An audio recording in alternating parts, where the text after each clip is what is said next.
ñëwal nii joxuñu leen lekk ak yooyu. waaw ñëwal nii xoolal ñëwal nii tuuti réew mi moo ëpp solo lekk ak naan doo puus. réew mi moo ëpp solo lekk ak naan bismillah su baaxee rek ñu dem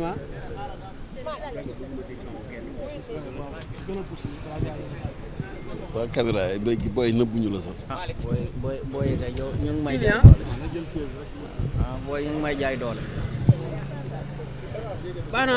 Sénégal moo ëpp journaliste yi terre bi ah. C'est la profession la plus. moo ëpp télé. c'est bon ah. bismillah. ñu dem. c'est bon oui. Oui.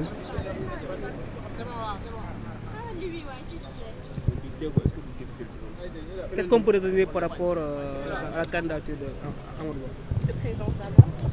Ba? Oui, Benoît Sambou, mandataire de la coalition Benno Bokk Yakaar.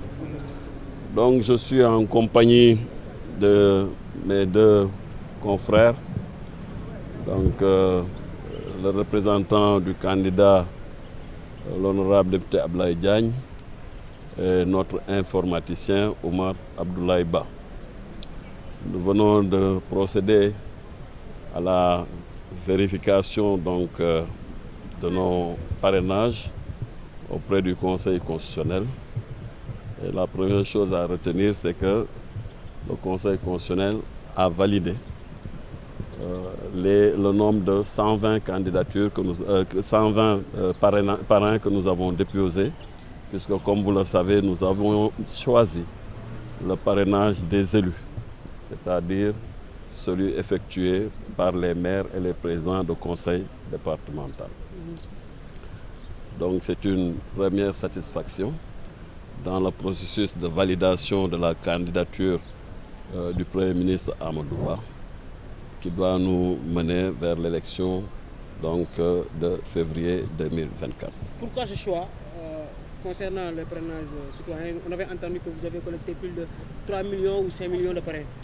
Alors nous avons travaillé sur tous les tableaux parce que d'abord nous partions du principe que le parrainage est un moment d'animation. C'est aussi un moment fort dans la vie d'un parti politique. Et nous avons travaillé sur les trois tableaux, le parrainage citoyen, le parrainage des élus et le parrainage des députés. Au moment du dépôt, nous avons fait le choix de déposer le parrainage des élus pour être sûr que nous validions notre dossier au premier coup. Parce que, comme vous le savez, il y a eu une pléthore de candidatures et face à la pléthore de candidatures, il est pratiquement impossible de ne pas avoir de doublons. Et nous ne voulions pas que dans ce dossier, qu'il y ait un seul doublon parce que nous souhaitions avoir un dossier bien traité et qui nous mène vers l'élection dans de bonnes conditions pour une victoire de notre candidat. Également, le fichier électoral, ça pose problème. C'était qu'un mandataire dénonce une injustice. Au Sénégal, les hommes politiques ont toujours posé le débat du fichier, mais comme on a l'habitude de le dire, nous avons procédé depuis 2012 à au moins 3 audits du fichier et les résultats sont toujours les mêmes, c'est que notre fichier est valable à plus de 98%. C'est indéniable.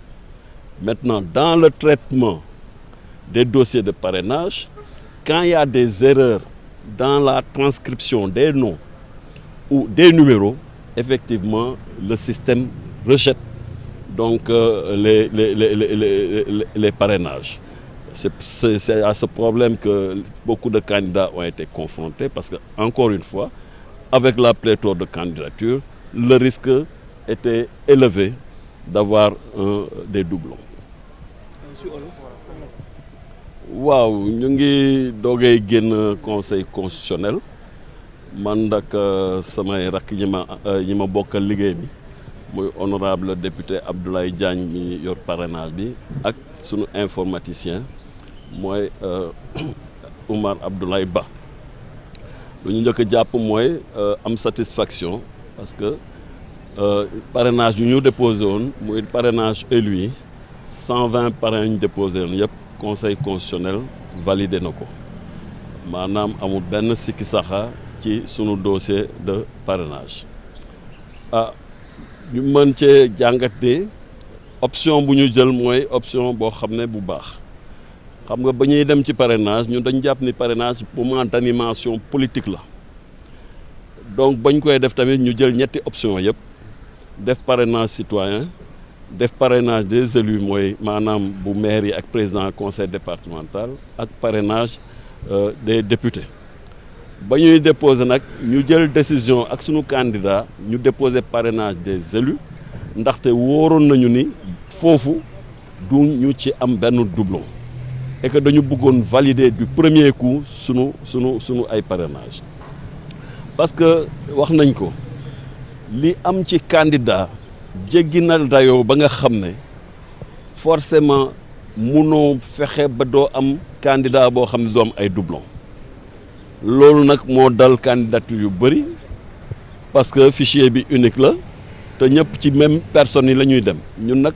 donte wóolu nañ suñu ay militants donte wóolu nañu population yi dañu préféré woon assurer suñu dossier dès le premier passage sans que mu am benn sikki sàq et que ñun jublu nag léegi ci valider définitivement candidature bi ak yeneen pièces yi nga xam ne déposé nañ ko pour que ñu mën a jublu ak dal ci campagne bi ñu ñëw ba pare liggéey pour jox ndam sunu candidat.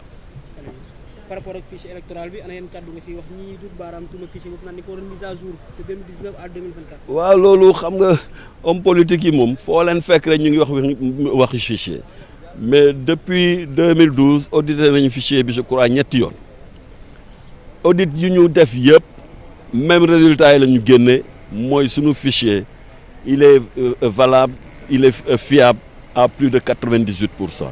Donc problème bi du problème mu fichier mais système de contrôle bi am mooy boo juumee ci ay tur ci ni ngay bindee tur yi wala ni ngay jëlee chiffres yi ak wala ni ngay classer say parrain da koy rejeter bu boobaa ñoom ñu jàpp ni fichier bi la fekk ñoom ñoo juum ci liggéey bi nuñ koy defee parce que nag du liggéey bu yomb il faut nga am ñoo xam ne dañu xarañ ci liggéey bi du liggéey bu yomb moo tax ñu bëri nag tombé ci loolu et que surtout candidat yi ñu bëree effectivement il y avait beaucoup de risques pour que ay jumte am ci biir collecte bi ci ak ci contrôle bi. Merci beaucoup. Merci. Allez, bon courage, bonne continuation.